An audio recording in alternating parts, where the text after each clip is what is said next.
Pessoal, vamos falar sobre a situação na Ucrânia, o que aconteceu nas últimas horas na linha de frente.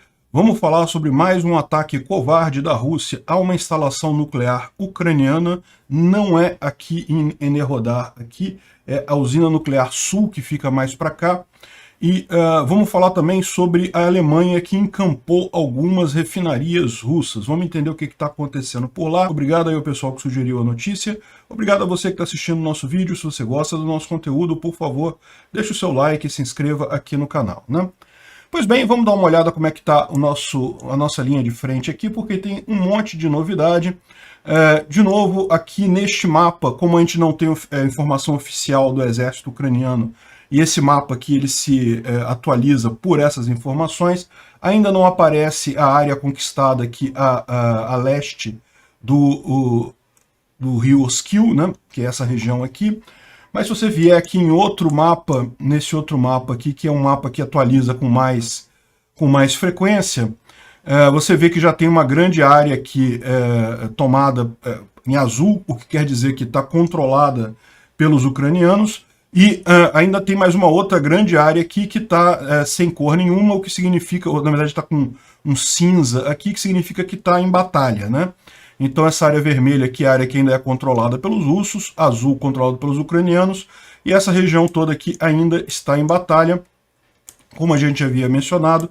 Aqui também, nessa região aqui mais abaixo, próximo a Izium, você também tem aqui também está mostrando isso, mas como eu falei para vocês, essa área verde aqui, ó, toda já foi tomada pelos ucranianos, tanto que até os próprios russos estão falando sobre a batalha em Rubitsi. E aqui nesse outro aqui você vê com mais clareza. Realmente essa área verde aqui, ele não dá como controle ucraniano, mas diz que não tem russo aqui também. Ou seja, a batalha está por aqui, está nessa região aqui, né? Ou seja, esses ganhos todos aqui nessa região de Lima, a gente já estava sabendo. De novo, tem algumas diferenças entre os mapas aqui, mas nada que faça uma grande diferença no resultado final, né? A gente estava falando ontem sobre essa passagem sobre o rio Oskil. O rio Oskil é um rio relativamente raso, então repara como é que eles fizeram essa ponte aqui. É uma ponte que está bem até afundada. Ela está até apoiada no fundo do rio, tudo indica, mas já dá para passar aqui os tanques aqui, né? Onde é exatamente essa ponte aqui que eles estão usando? Esse aqui é o rio Oskil, que eles estão usando para chegar na margem de lá. Segundo esse blogger militar russo aqui, ele está falando aqui justamente sobre como é que os ucranianos estão conseguindo fazer travessias em rios, enquanto os russos não conseguem fazer isso, né? Então ele está falando sobre dois rios diferentes, o Oskil e o Siversky Donets, todos no fronte de Kharkiv, e o primeiro cruzamento na área entre Kupiansk e Oskil, ou seja, deve ser em Kupiansk-Uzlov. Aqui, ó, Kupiansk-Uzlov, essa área aqui que está em briga ainda, não é... Na área que está controlada já pelos ucranianos, não tem problema, né? Essa ponte aqui provavelmente ela está destruída, mas os ucranianos conseguem atravessar aqui no rio, deve ter outras travessias aqui que eles fizeram, como é área controlada por eles, não tem o que dizer. Mas aqui ainda é área em disputa, né? E mesmo assim os ucranianos conseguiram colocar essa passagem, conseguiram passar aqui, né? E a segunda de Izium para a travessia em Kamenka. Ou seja, ele está falando em alguma outra travessia feita aqui pelos ucranianos aqui. Agora, como ele fala logo em seguida, essa área aqui ela é dominada pelos ucranianos, então é tranquilo eles fazerem travessia. A questão toda é o fato deles terem feito essa travessia aqui em cima, nessa região que está em disputa, mostra que essa travessia, inclusive que a gente viu aqui passar os tanques, mostram que, de fato, a defesa russa está muito desorganizada nessa região, né? Não está conseguindo se organizar aqui de forma adequada, né? Bom, uma curiosidade só, dentre os vários equipamentos que foram pegos pelos ucranianos ali em Izium, está um T-90M, que é um dos tanques mais modernos usados pelos russos. E mais do que isso, esse particularmente é um tanque feito com peças exclusivamente russas, já numa tentativa dos russos de produzirem esse tipo de equipamento só com coisas disponíveis na Rússia devido às sanções, né? Então realmente é um caso bastante particular esse T-90 que foi capturado e vai ter a grande vantagem de permitir aos ucranianos saber exatamente a capacidade desse tanque na mão dos russos, uma vez que a maior parte dos tanques agora que deve vir a partir de agora deve ter esse tipo de coisa. Os russos não conseguem mais produzir a versão original do T-90 porque não tem peças devido às sanções. O que tiver vai ser desse tipo aqui, né? Então, bem curiosa essa captura, mais uma informação importante ali. E lógico, também todo dia está acontecendo isso, tá? Eu estou colocando esse caso aqui apenas como um exemplo, mas todo dia eles descobrem novos depósitos de munição ali na região de Zion, ali em Kharkiv, e realmente é uma quantidade muito grande de munição que os ucranianos estão recuperando, né? Que pode ser até usado por eles mesmos, para mandar para os russos. Eles falaram isso ontem, literalmente, pode deixar que a gente vai devolver cada um desses projéteis para os russos, né? De maneira muito carinhosa, inclusive. Bom, e ontem a gente tinha mostrado que houve um ataque numa base militar em Svatov, que era numa rodoviária, né, num galpão de uma rodoviária, só que a gente não tinha muitas imagens, né? Agora parece que a gente já tem uma imagem um pouco maior de como é que ficou a região que foi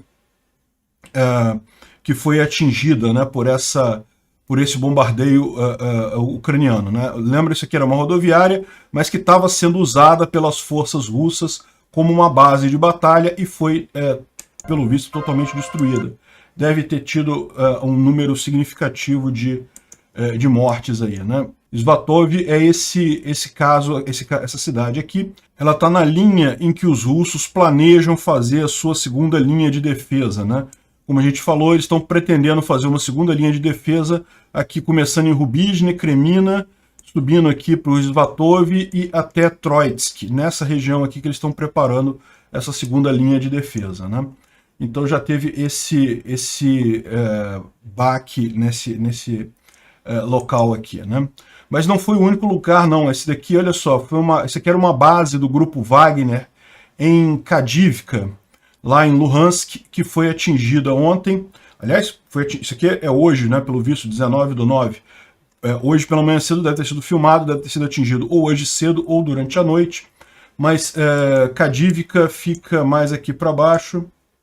Aqui, ó, Kadivka é justamente onde está marcada aqui essa nuvenzinha aqui, justamente com essa base destruída de guerrilheiros do Wagner, né? Excelente, tomara que tenham todos eles empacotado e prestar conta o mais rápido possível lá com Satanás, né?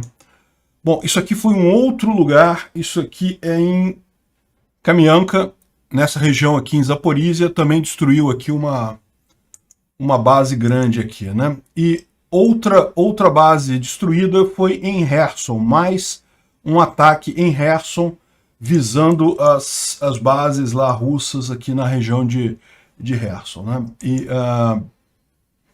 isso daqui é uma filmagem daquele outro ataque que teve em Kherson. Não é desse ataque de hoje, tá? Isso daqui não é visão deste ataque aqui.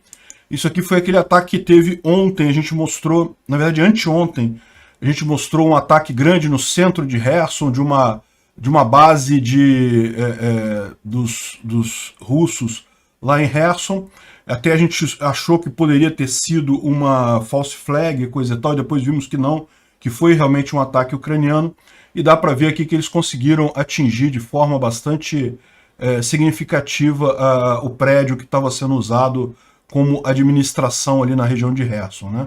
Tomara que também tenham empacotado aí vários orcs. O Dmitry traz aqui uma thread interessante sobre uma conversa que teve entre 3 grandes bloggers militares russos acerca de render Kherson e Zaporizhia.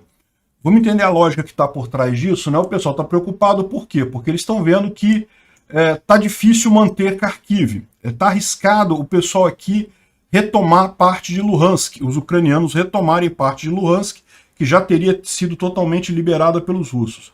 Lembra, a justificativa russa era tomar Luhansk e Donetsk, que eram o Donbás, né? Ou seja, o objetivo deles é esse. Eles estão vendo agora que, ok, estão com muita terra aqui, coisa e tal, muita área que eles tomaram. Será que é razoável devolver tudo isso daqui, abrir mão dessa área toda aqui, em troca de manter isso daqui? Por quê?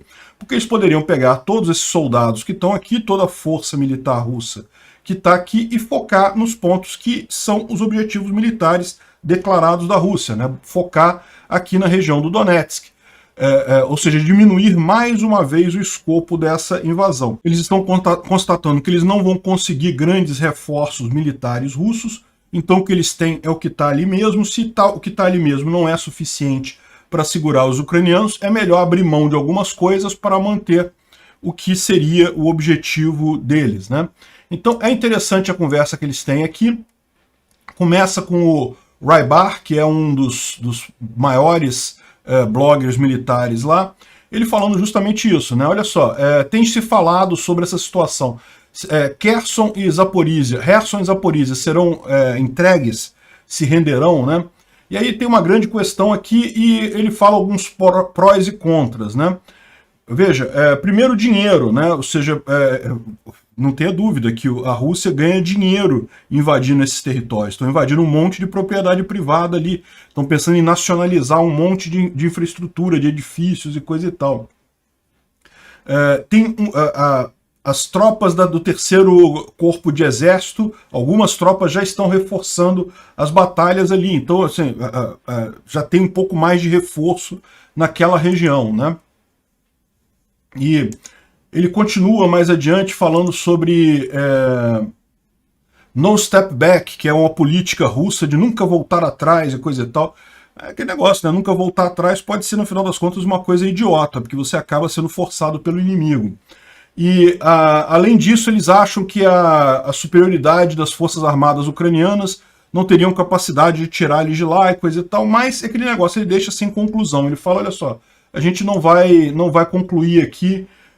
Sim, pode ser também objeto de negociação, ou seja, pode ser que no final essas áreas da Zaporizhia e do Kherson para os russos sejam úteis numa negociação. Vamos fazer assim, vocês deixam de ficar com Donbás, a gente libera Kherson e Zaporizhia.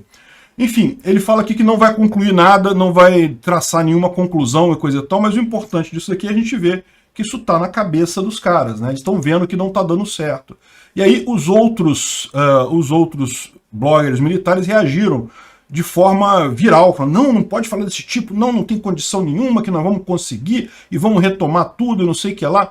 O Grey Zone também falou, não, que não pode, que tem que continuar avançando e coisa e tal, mas mesmo eles reconhecem que tem algumas coisas problemáticas ali, que eles não sabem se vão conseguir. Por exemplo, manter o lado direito do rio de Dnipro, né?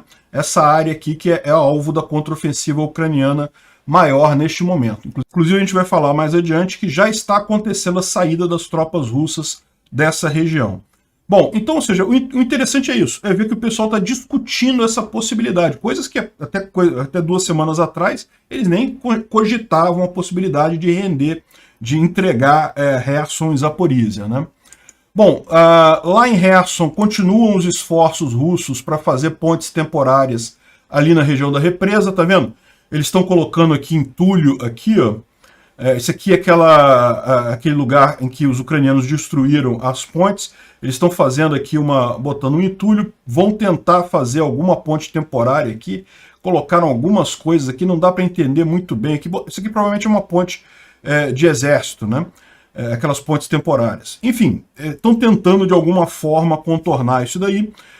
Mas é lógico, isso é tudo muito frágil, os ucranianos ainda podem atingir essas coisas aí com muita facilidade à distância, né?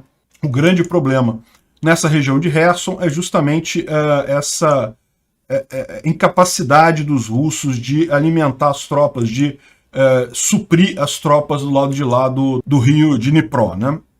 Bom, isso aqui foi outra coisa que aconteceu de madrugada agora, por volta de 20 horas, né, de 20 minutos da meia-noite do horário lá na Ucrânia.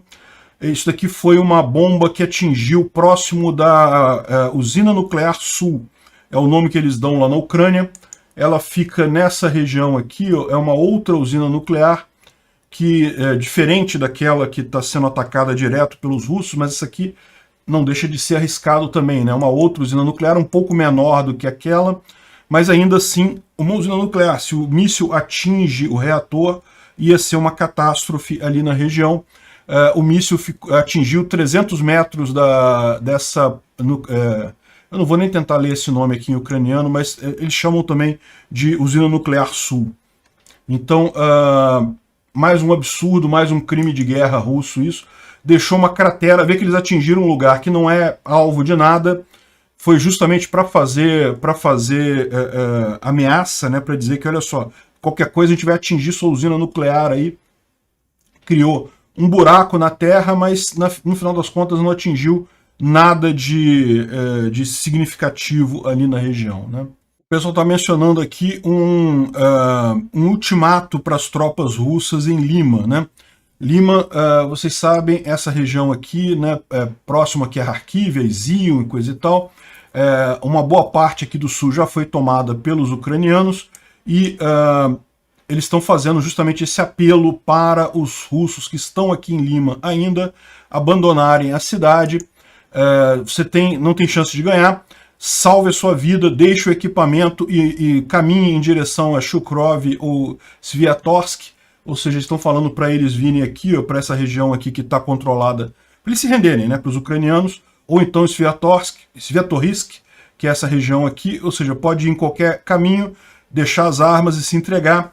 A alternativa a isso é acabar morrendo, né? É lógico que esse tipo de recado é muito mais uma coisa psicológica e coisa e tal. Estão dizendo aqui que o Putin traiu você, não virão reforços, e então tem um green corredor, né, tem um corredor verde que vocês podem se salvar para essas duas cidades, né?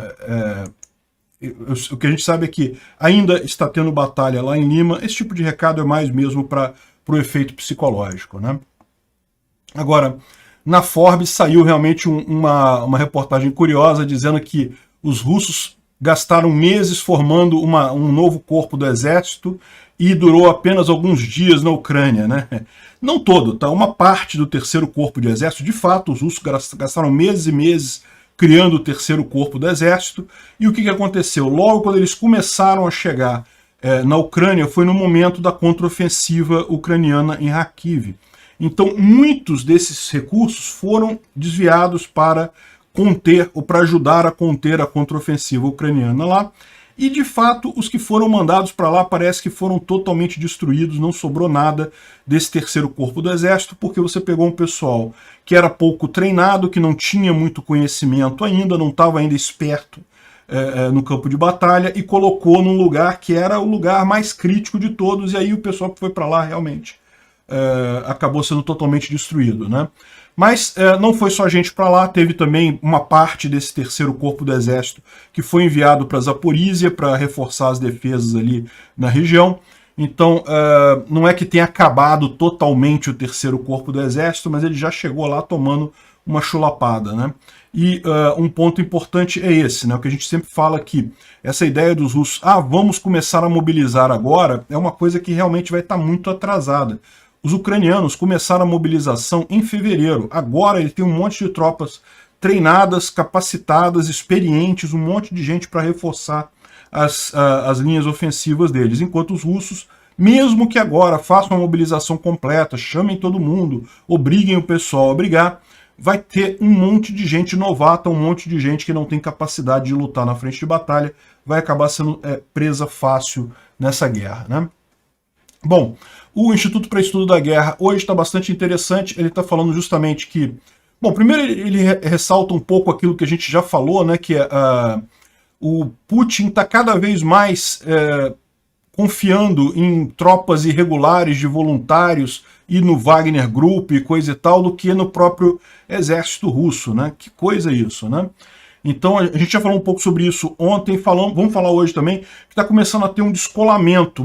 O exército russo, o grupo Wagner não falam mais entre si, e os Kadyrovitas também estão indo lá sem ter uma noção muito básica. Enfim, o Putin fez uma lambança com esse negócio de guerra sem uma coordenação central, né? Mas o mais interessante é que ele fala mais aqui para baixo que as forças russas estão conduzindo uma retirada controlada e deliberada na região do Oblast de Kherson, para evitar aquele colapso caótico que aconteceu em Kharkiv mais cedo neste mês. Então o que eles estão falando aqui é que tem já informações de mensagens capturadas, de ações que eles estão tomando, que justamente indicam que os russos nessa região aqui de Kherson eles já estão fazendo uma retirada daqui. A questão toda é que eles querem fazer uma retirada controlada, eles querem fazer uma retirada não caótica, não operação barata voa, como foi em Izio, né? Eles já perceberam que eles não conseguem manter essa região aqui sob controle deles. Aliás, ontem a gente teve mais algumas cidades que foram capturadas pelos ucranianos aqui também. Bilalivka, mas não, acho que a mais importante foi aqui, ó, foi essa aqui, ó. Mala Seideminuka, essa outra cidadezinha aqui também foi capturada pelos ucranianos ontem. Deixa eu ver se aqui nesse mapa. Ah, sim, já mostra que Mala Seideminuka como nas mãos, pelo menos em território contestado aqui, né? Eu acho que está bem razoável esse mapa aqui nessa região, né? Bom, enfim, os russos sabem que não conseguem manter essa região aqui. Os ucranianos estão avançando devagar, é verdade, muito mais devagar do que em Kharkiv. Por quê? Porque aqui realmente eles atraíram as melhores tropas russas para cá. A ideia era essa mesmo. Neste local aqui é o local mais fácil deles lidarem com essas tropas, justamente porque eles cortam o suprimento delas, então elas acabam ficando sem suprimento. E parece, pelo que está dizendo aqui o Instituto para Estudo da Guerra, que os russos já desistiram. A questão toda é que eles estão justamente fazendo uma retirada, ou tentando fazer uma retirada controlada dessas tropas que estão nessa região, né? Outra coisa que ele menciona aqui é justamente a questão no Donbás, né? Que uns russos falaram sobre... um blogger militar russo falou sobre a ordem de no retreat, de não retroceder de forma alguma. É uma coisa estranha você ver isso, né? Porque isso denota uma certa falta de confiança no comandante que está ali na frente de batalha. Pode ser que seja melhor ele retroceder em algum momento, né? Ordem de não retroceder pode ser algo complicado. Inclusive, tem uma coisa curiosa aqui, ó. Como eu falei para vocês, essa região toda aqui, embora esteja marcada aqui como controle russo, né? É uma região que tem questionamentos aqui. Tem gente dizendo que já tem ucraniano nessa região por aqui, né? E, por exemplo, se você olhar aqui, ó, as autoridades de Donetsk, os russos em Donetsk, falaram que repeliram um ataque ucraniano a Kremina. Ou seja, os ucranianos tentaram atacar a cidade de Kremina aqui ontem. Os russos estão dizendo isso. Só que se os ucranianos estão aqui, é porque eles entraram em algum lugar aqui, de alguma forma, eles já estão muito mais à frente do que está indicado, por exemplo, nesse mapa aqui, ou mesmo nesse outro aqui, né? Você vê que toda essa região aqui ainda aparece com um domínio russo, enquanto para ter um ataque ucraniano em Kremina é porque tem alguma coisa a mais aqui, né? Nesse mapa dá para ver também aqui Bilohorivka, que já foi liberada pelos ucranianos, isso eu já falei para vocês também, embora neste mapa aqui ela ainda conste como na mão dos russos, né? Ela já foi liberada pelos ucranianos, e os ucranianos estão lutando próximo a Lysychansk e Severodonetsk. Agora, Kremina aqui significa que tem mais coisa que a gente não está sabendo nessa história, né? Tem uma thread muito interessante aqui do Chris O, que é na verdade uma tradução da thread do Ian Matviv, que é um comentarista russo, né? Então ele está falando sobre o porquê da falha dos russos na região de Kharkiv. E ele aponta algumas coisas aqui que são realmente bastante sintomáticas, né? Por exemplo, a falta de um comando unificado. É o que a gente falou no vídeo de ontem, falamos hoje também, o Estudo para Estudo da Guerra está falando também. O que aconteceu ali, né? Você tem de um lado... Veja, quando começou essa operação do Putin na Ucrânia, haviam vários comandantes de exército, então não havia um comando nem no exército russo. Haviam vários comandos regionais atuando, e além o Wagner, e além disso os Kadyrovitas. Então você tinha vários grupos mais ou menos independentes fazendo essa invasão. Isso nunca é uma coisa boa, nunca é uma coisa positiva. Falta coordenação nisso daí, né? Então, essa falta de comando unificado foi um dos problemas. Isso está se agravando, por quê?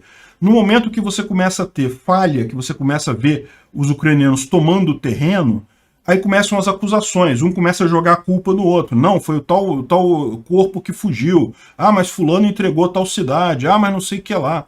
Então você começa a ter esse tipo de acusação, começa a criar ressentimento.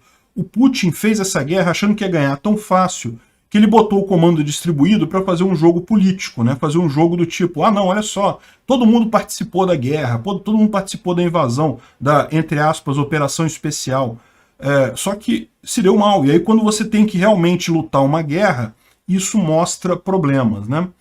Bom, também problemas de suprimento, né? Problemas de logística. Como a gente vem falando, os ucranianos têm atacado diretamente a logística russa. Esse é um dos grandes motivos pelos quais os russos não estão conseguindo muitas vitórias, estão com problemas nessa guerra.